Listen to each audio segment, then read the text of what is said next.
A los 18 años me fui a vivir a Francia y después estudié allá cocina. Estudio en el Cordon Bleu, hago mis prácticas allá, trabajé un tiempo allá. Me regreso a estudiar ingeniería en biotecnología al TEC de Monterrey y como para hacer una buena fusión de la cocina y de la química, todo desorientado, porque lo que quería hacer en realidad y ni sabía era saborismo.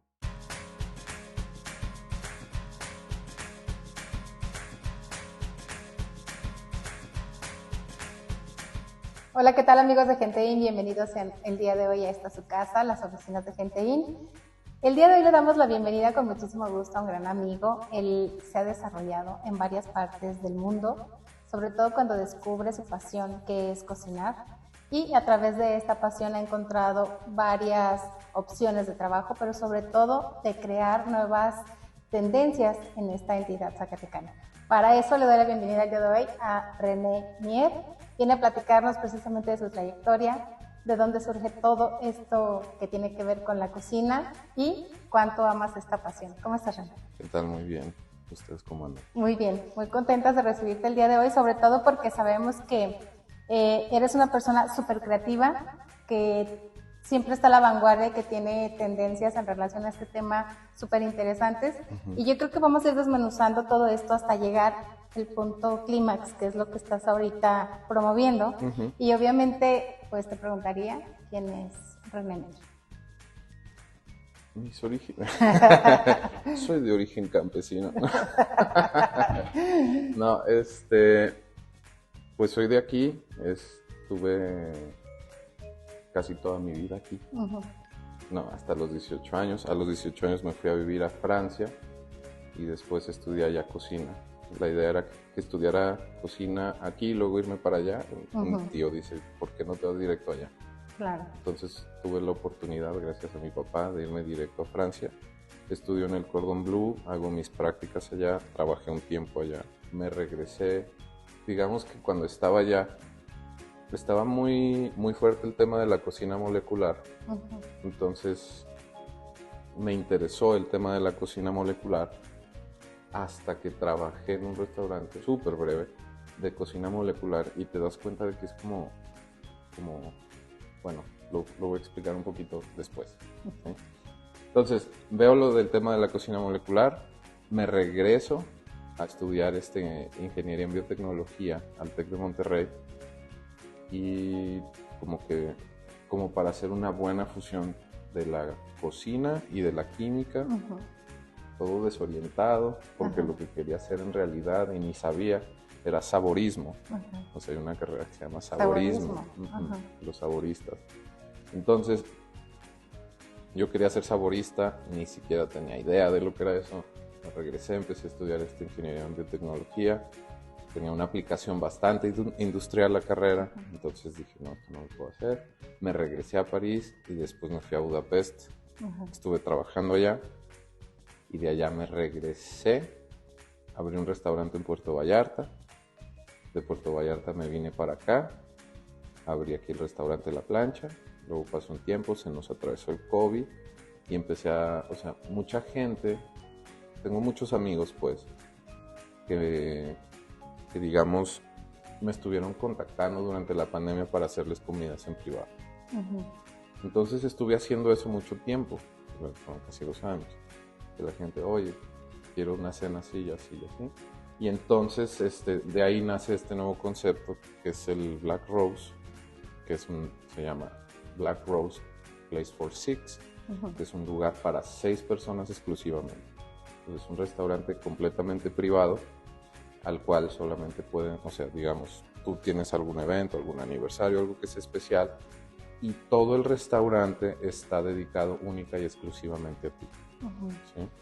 Eso, digamos, ¿cómo se dice? En mi graduación del Cordon Bleu nos llevaron a un restaurante que se llama Pabellón Le Doyen.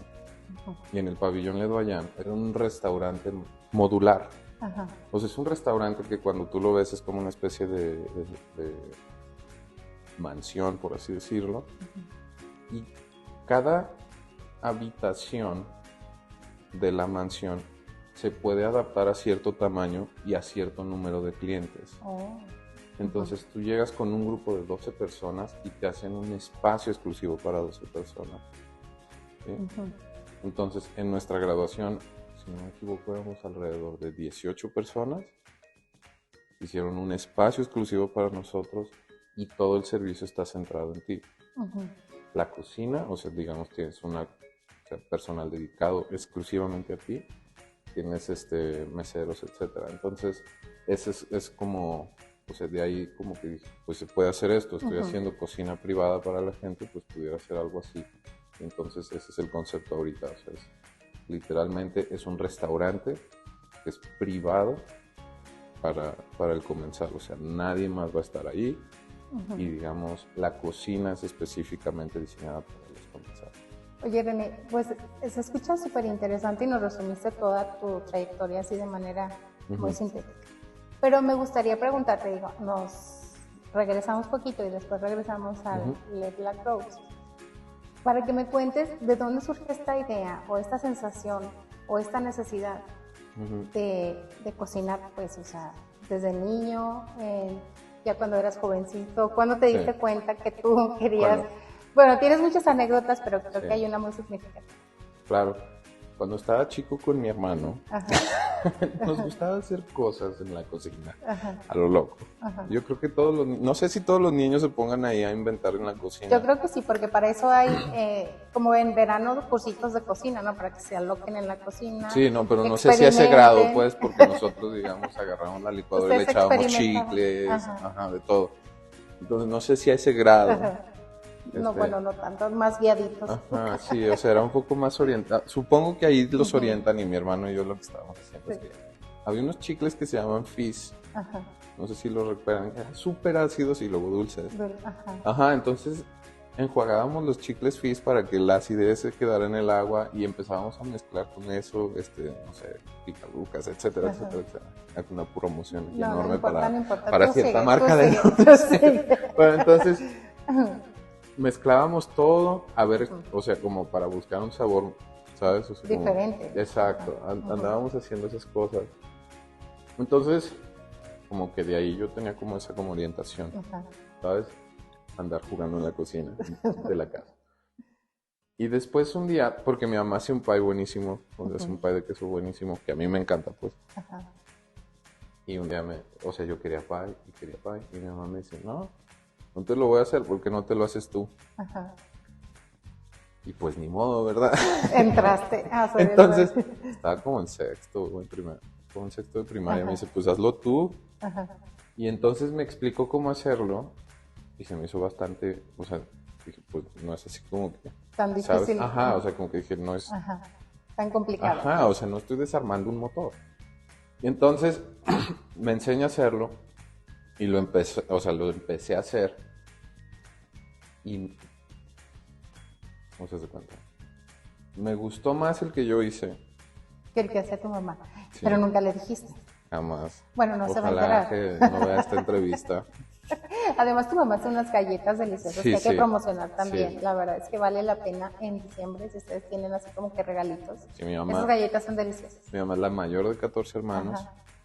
Y como mi abuela estaba muy ocupada porque tenía 15 hijos, a mi mamá y a mi tía, las dos mayores, les tocaba ayudarle a mi mamá a cocinar. Entonces las dos son excelentes cocineras. Claro, pues para 14, imagínense, bueno. O sea, porque yo... No sales de la cocina en todo el día. Y yo que tengo, o sea, yo que estoy atendiendo 6 personas, digo, imagino a mi mamá para 16. Porque son los 14. Y luego comida, desayuno, comida y cenas. Los 14 y mis 2 abuelos. Entonces sí tiene mucha práctica, pues. Y esas galletas yo no las sé hacer, porque si me preguntan, esas son exclusivas de ella. Nomás el pie. Solo el pie le roban. Entonces me empezó a gustar más.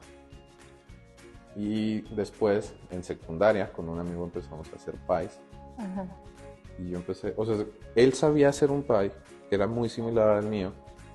Y entonces empezamos a hacer como variantes del pie. ¿Sí? Y es como, digamos que vuelvo a reconectar esa como curiosidad de hacer pequeños cambios en las recetas para lograr como distintos sabores. Fíjate, desde ahí ya traías como la tendencia que tú dices del saborismo, sin saber realmente que esa podría ser una disciplina, ¿no? No sé, Sí, claro. es disciplina. Sí, no, es una carrera. Es una carrera. Incluso, o sea, los saboristas incluso son personas que me gustaría estudiar esa carrera, pues, sí. Me he leído todo lo que me he topado y me he robado todos los PDFs que hay en internet. En relación a ese tema. Sí, pero porque afortunadamente sí tengo como alguna comprensión, por haber estudiado en el TEC, sí tengo como comprensión de lo que es la química, etcétera. Claro. Entonces ahí hay algunos procesos que sí se pueden llevar a cabo, hay otras cosas que sí de plano necesitas destilar y cosas así que no, Mejor gracias así, mejor lo compro en Walmart. Nah. Ya sé. Sí. Oye, René, fíjate que Le Black Rose es una experiencia maravillosa porque antes de hacer esta entrevista, obviamente, requeríamos ir al lugar, conocer la experiencia, vivirla. Y la sensación que yo me llevé fue maravillosa. La verdad es que desde la ambientación, cuando llegas, a los olores que percibes, los sonidos que escuchas. Te digo, la ambientación es maravillosa. Desde ahí tú ya entras conquistado al lugar. Y como va desarrollándose la plática, bueno, pues tenemos la posibilidad de verte cocinar o terminar los platillos, porque cocinas, digamos, días antes. Hay platillos que se llevan 36 horas, según comentábamos ese día. Pero lo que más me encantó fue cómo explicas cada uno de los sabores que estamos percibiendo y cómo el mismo platillo tiene varias capas de sabor que conforme vas cuchareando, obviamente si se trata de la sopa o vas cortando, pues vas percibiendo esos sabores y como que se te despierta más el instinto y dices, wow, es maravilloso. O sea, yo había ido a lugares de este tipo, pero nunca me había llevado esta sensación o esta experiencia tan maravillosa, y más porque se trataba del cumpleaños de un amigo, a quien queríamos nosotros celebrar de manera muy especial, porque pues es muy especial para la revista Gente In. Entonces, el vivirlo, de verdad que la gente tiene que darse esta oportunidad de ir a este lugar. Pero cuéntanos más del concepto. Digo, yo ya adelanté un poquito, pero también me imagino que tú integras ahí ahora sí como que la cocina molecular, ¿verdad? Me imagino, no sé, no conozco mucho de arte culinario, pero pues hay más o menos. Cuando hago ese breve tiempo en Magnolia, la cocina molecular es más o menos como... Cocciones precisas, no tanto, temperaturas exactas. O sea, son como... Hay mucho, o sea, de cuenta, es como la prima lucida del saborismo.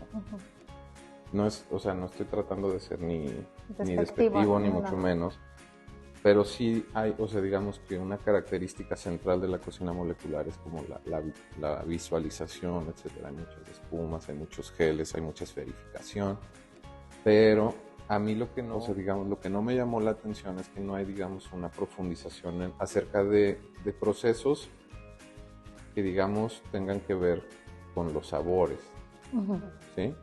O sea, evidentemente por algunas formas de gelificación a temperaturas altas y cosas así te pueden ayudar a conservar ciertos sabores un poco más originales. Es decir, tomas una tuna, ¿sí? La destrozas y lo único que haces es fundir el agar-agar y vas a tener una gelatina que sabe exactamente a tuna, ¿sí? O sea, es como, ok, eso es interesante. Pero, ¿cómo lograr esa clase de cosas sin el agar? ¿Sí me explico? O sea, porque de pronto es como que te ves como, ¿cuál es el término? Muy comprometido a estar usando geles todo el tiempo y hacer muchos purés y cosas de esas. Entonces, sí se me hacía como interesante, pero como que yo quería entrar más en el tema más de aromas, de sabores. Y no hay mucho dentro de la cocina molecular acerca de ese tema, ¿sí? Entonces, cuando ya empiezo, o sea, cuando ya me doy cuenta, es que esto es saborismo, ¿sí me explico? Que es, o sea, insisto, es algo que estudia la gente que desarrolla perfumes, o la gente que, por ejemplo, te va a diseñar un chicle de fresa, es lo que estudia, ¿sí? Entonces, yo no he estudiado eso. No, pero has leído bastante, porque sí. Bueno, una de las partes que yo también te puedo como bueno, que te puedo identificar es que eres una persona que lee mucho, en muchos temas, pero sé que en la cocina, bueno, pues te apasiona, obviamente debes de dedicarle más tiempo. Entonces eso sí me consta, que si lees todos los PDFs que te hayas encontrado, sí te creo que ya los leíste. Sí, sí los leí. Ajá, sí los leí. Sí, ya sé. Entonces, es como que esa cocina molecular como que no me llena tanto por eso precisamente. Sí, es como que te obliga a ir como nada más a cierto lado que es como meramente visual, como más... Por eso Fíjate que en una ocasión, te interrumpo, en una ocasión leí algo en relación a la cocina molecular, porque cuando salió el concepto y esto, pues me llamaba mucho la atención y yo decía, pues qué tanta magia puede tener esa parte de la cocción de los alimentos. Y sí que ahí te decía que era tan preciso, tan exacto, que hasta acomodabas, en el momento que acomodabas cambiaba el sabor, y bueno, yo decía, qué complicación, o sea, no sé si, yo me preguntaba dentro de mí, no sé si se pueda lograr lo mismo con otro tipo de técnica que no sea tan comprometida como tú lo dices, porque sí va como paso a paso y es demasiado labor. Que bueno, lo que tú nos hiciste el otro día también llevaba muchísimo trabajo, pero en este sentido sí sentí como que no me agradó pues el concepto, no, nunca lo probé, no te voy a mentir, nunca lo probé, pero sí lo leí y dije, no, se me hace demasiado complicado pues. Pues yo creí que, o sea, sinceramente, yo creí que eso era, ¿sabes? O sea, yo pensé que iban a ser así como cocciones súper precisas acerca de las verduras y que ibas a entender la estructura del sabor de una verdura y a partir de ahí vas a poder generar así como un montón de experiencias culinarias y cuando voy y lo exploro un poquito más, o sea, por ahí tengo los libros de Ferran Adrià y etcétera, y vas y lo exploras un poquito más y creo que encontré yo muchísimo más significado acerca de la interacción de los sabores en libros de cocina clásica que en esta, digamos, modernización culinaria y esta tendencia como hacia el minimalismo, etcétera. Porque sí hay como cosas que son interesantes, o sea, en todos lados vas a encontrar algo interesante, pero yo no veía esa sofisticación que se ofrece, pues. Desde adentro yo no veía esa sofisticación. Cocinamos exactamente, o sea, como debe de ir cocinada una zanahoria, por estas razones, ¿sí? Sí. Lo único que encontraba es, bueno, la zanahoria se debe cocinar a 80 grados. Pero ¿por qué? ¿Sí? Te rescata el sabor.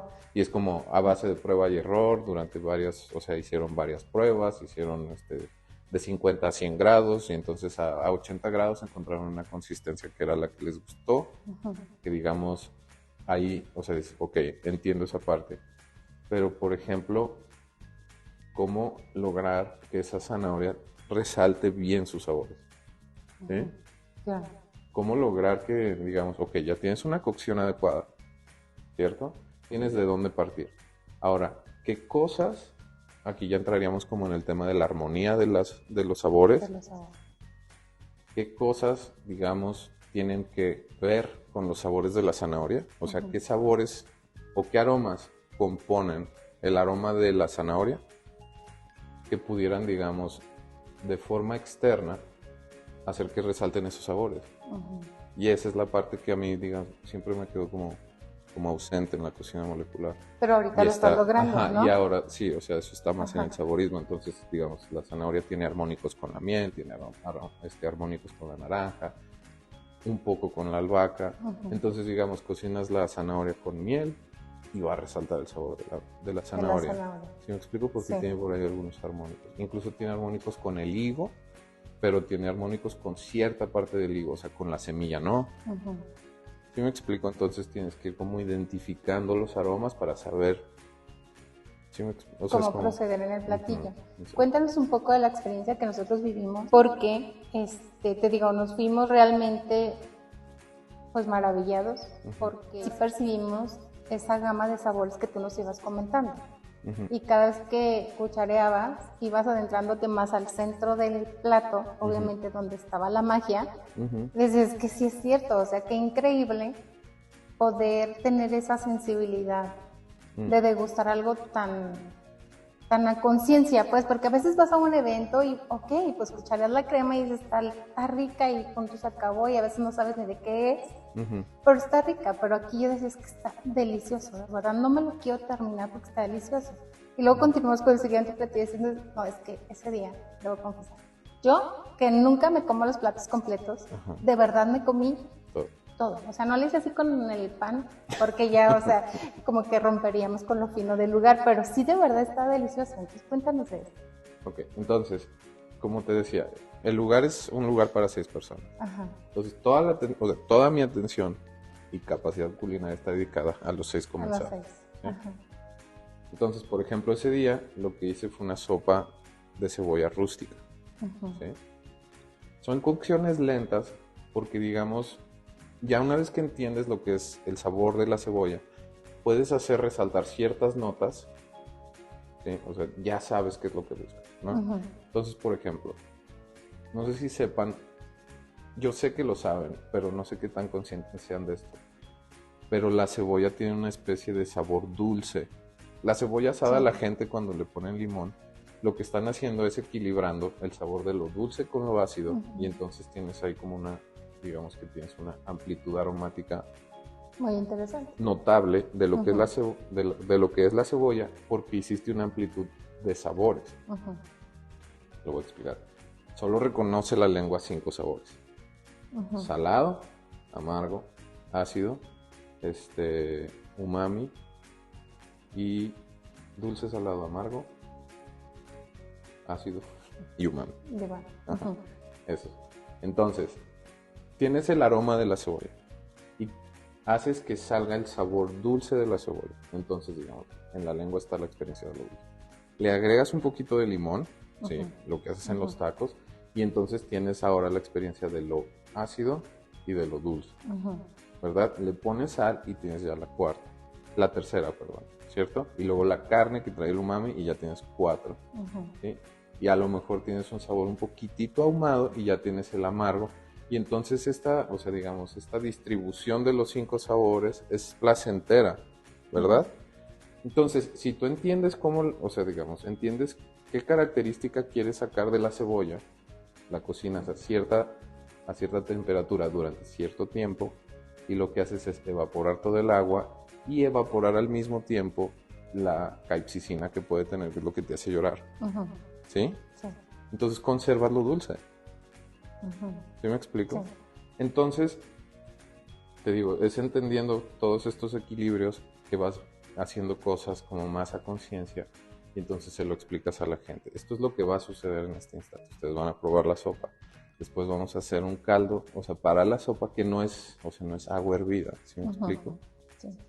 Es un caldo que tiene ¿cómo se puede decir? Tiene un poco más de textura. Tiene más de textura porque tiene un poquito de colágeno. Tiene colágeno porque fue un caldo que sirvió con huesos, entonces sale el colágeno, le da una textura, y entonces cuando lo estás probando se siente distinto. ¿Sí? Sí. Y todas esas cosas, a lo mejor la gente no las nota. No, es que ojalá sí sí los noten. No, sí se nota, ¿Sí? De verdad te lo digo, porque nosotros que fuimos pues saboreando todas las texturas, inclusive la sopa me sabía hasta ahumada, y yo decía, es que ¿cómo logró que supiera ahumado, no? Digo, en el proceso que fue de varias horas, porque también yo creo que vale la pena destacar esto, porque 6 personas nada más, porque el proceso de cocción de tantas horas, porque hay que trabajar, por ejemplo, la carne 36 horas antes, ejemplo, o 3 días antes. Ustedes probaron un brisket, pero es un brisket confitado. Sí. Entonces, el confit de canard, el confit de pato, es una cocción francesa, es una receta francesa que se cocina en su propia grasa.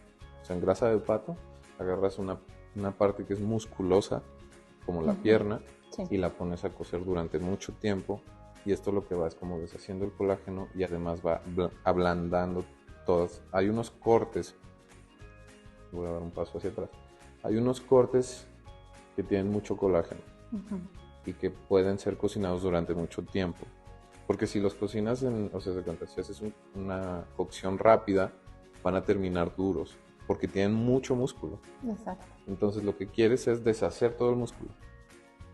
Entonces lo que hice fue tomar esta receta y hacer un brisket, que es generalmente un pedazo, o sea, es una parte de la carne que se debe cocinar por mucho tiempo, y hacer una cocción confitada. Entonces esto es, o sea, insisto, es como para, literalmente es diseñado para ustedes en específico. ¿Sí? Pero lo más padre de este corte o de este brisket es que es ablandar sin desbaratar. Exacto. O sea, es que eso es lo más maravilloso, porque inclusive se podía hacer el corte sin ningún problema, pero cuando ¿Te lo comes? te lo comes, obviamente, pues no se desbarataba al cortar, pero sí en la boca. Entonces, qué increíble. Sí, sí, porque la intención es conservar, o sea, se cuenta, lo que quieres es conservar ciertas características de la carne nuevamente, en donde, o sea, dices, es súper suavecita la carne, ¿cierto? Súper suavecita, pero conserva esa, o sea, como ese munch, ¿no? De que lo puedes masticar y es como placentero también, así es. Claro. Esa, ¿cómo se llama?